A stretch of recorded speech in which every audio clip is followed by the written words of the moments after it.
Hiya, my name's Fran and welcome to the first ever, the inaugural Q&A clinic.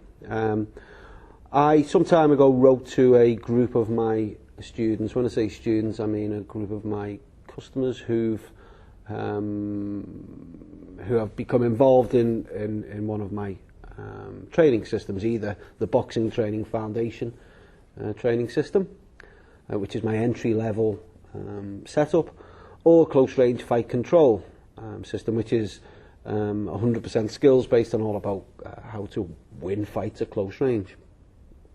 A little while ago, a couple of weeks ago, I asked a small group of those guys whether they would like to ask me a question. Now, they have the opportunity to ask me questions through the membership site.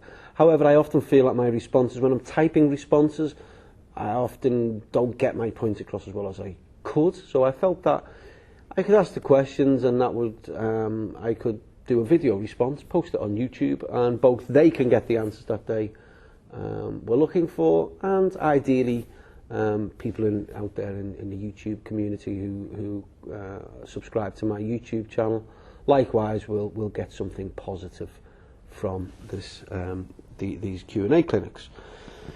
So today I'm going to cover, I selected 8 questions to work on. I'm going to jump straight in to the first one, and this one comes from Damien, who's out in Qatar, in the Middle East.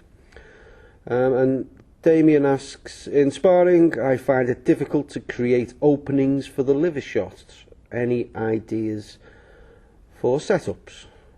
Okay, so the liver is a prime target for body punching. So if you think about where it is, it actually is, the majority of it is behind the rib cage, but a good chunk of it drops out below the rib cage and across the centre, and it ends about here. So right across here. Sorry, I'm banging about on my mic. It's not going to sound too pleasant.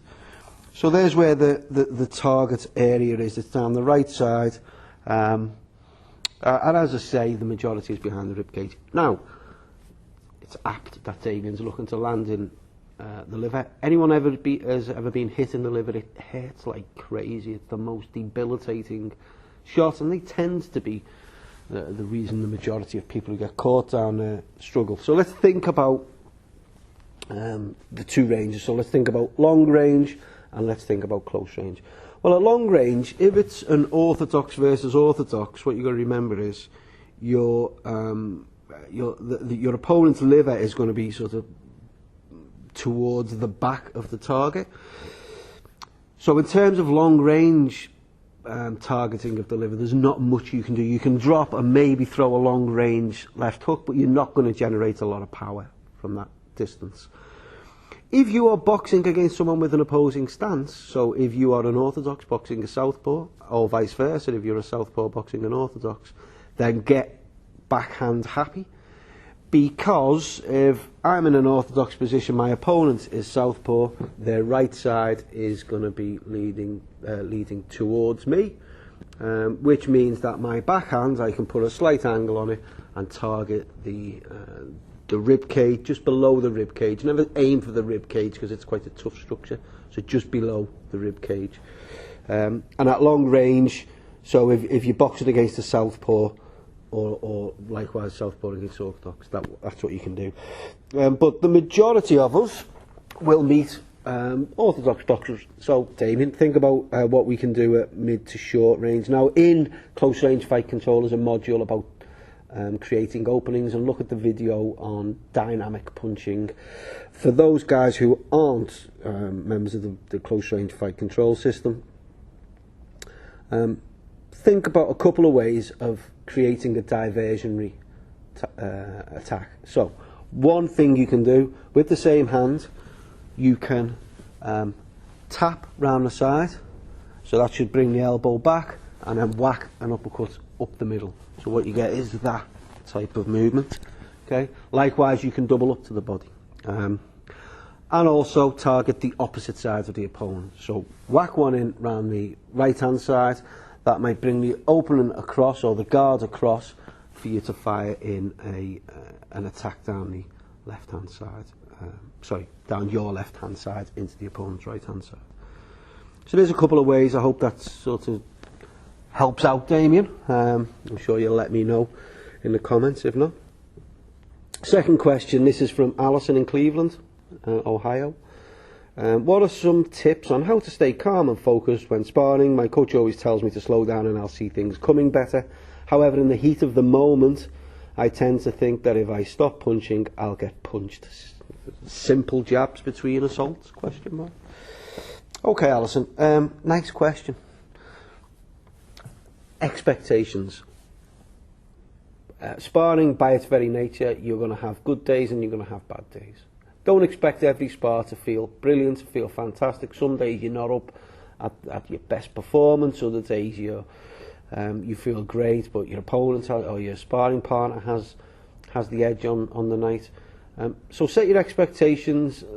If you're trying things out, then you're bound to have some off nights. Better off nights in sparring than on fight nights. So that's the first point. Don't forget that. That's really important. Think about the 3 types of sparring as well. I've got a link down below. We generally have 3 types of sparring: technical sparring, conditioned sparring, and open sparring. I'm going to assume we're working on the latter, open sparring, which is as close to competition as it gets. Okay, so the slow down advice off your coach is good advice. I guess what you're looking for is some practical ways to actually make that transition to slowing things down. My advice would be to think about 2 things: range control and pressure. So range control. Manage the distance between you and your sparring partner. If your sparring partner attacks, give up a bit of ground, go back behind your jab and try and get that situation where you can either close the ground or back away to give yourself that little bit of space and time to consider what's going on. Secondly, and most importantly, is pressure. Look, boxing is a pressure business. If you're not punching, you should be feinting, and if you're not feinting, you should be punching. Okay? Do lots of feinting. Feet feints, hand feints, body movements. Put pressure on your opponent. Use jabs and then feint jabs. Okay? You take control of the tempo of the spar. You're putting pressure on. You're making your opponent think. Another point: breathe. Make sure you breathe and relax when you're backing out and you're away from your opponent. A few deep breaths. Okay? Get your controlled breathing and crack on. I hope that helps out, Alison.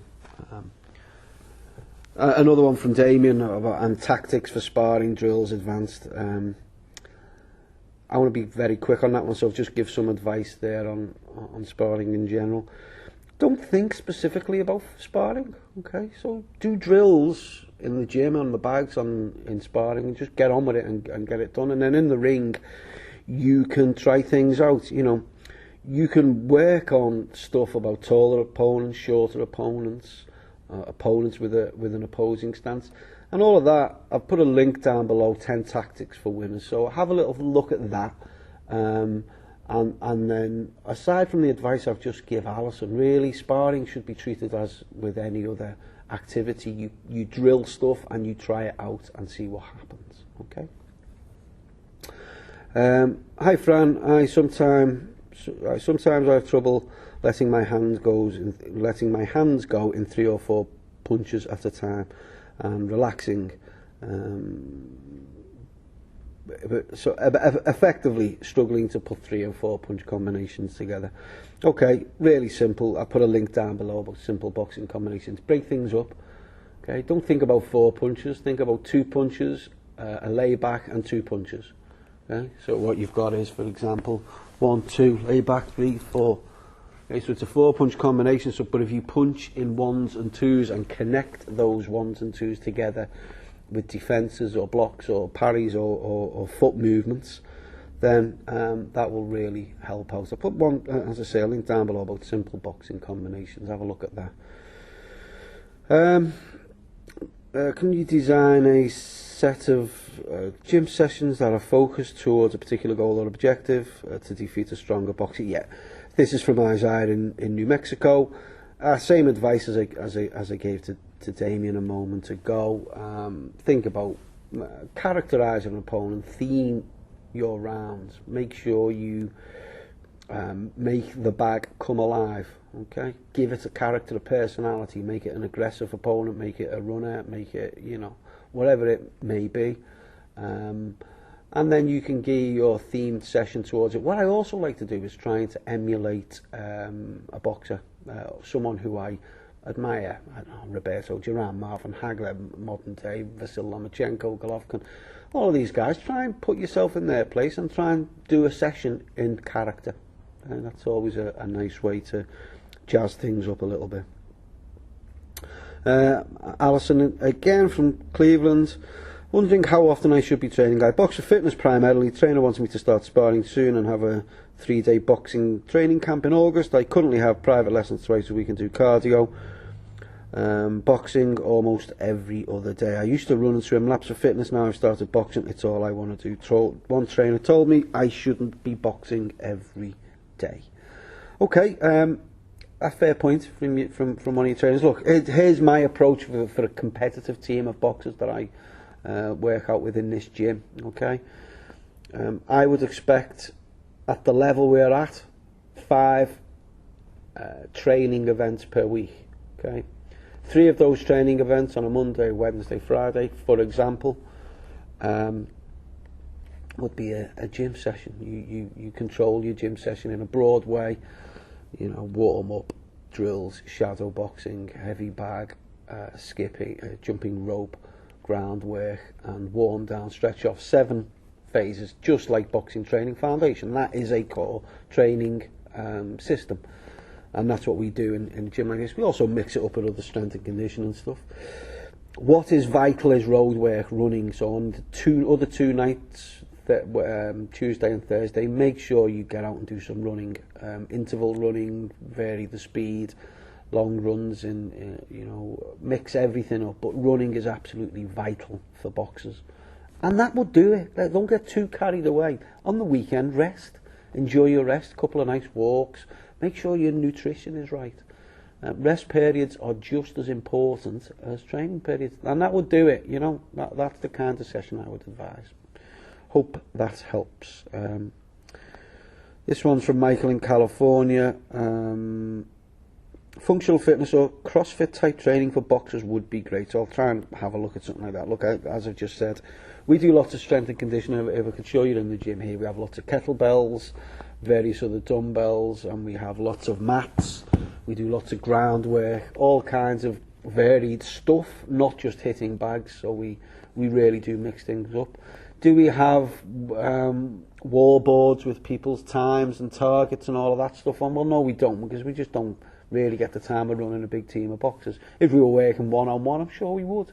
There are aspects, though. We do keep time when we try and maximise work rate on ground work, but we don't get too scientific over it. And, you know, our boxers never suffer from running out of energy during any given contest. So yeah, I'll have a think and see if there's anything I can put out there, but really build it around the core boxers session.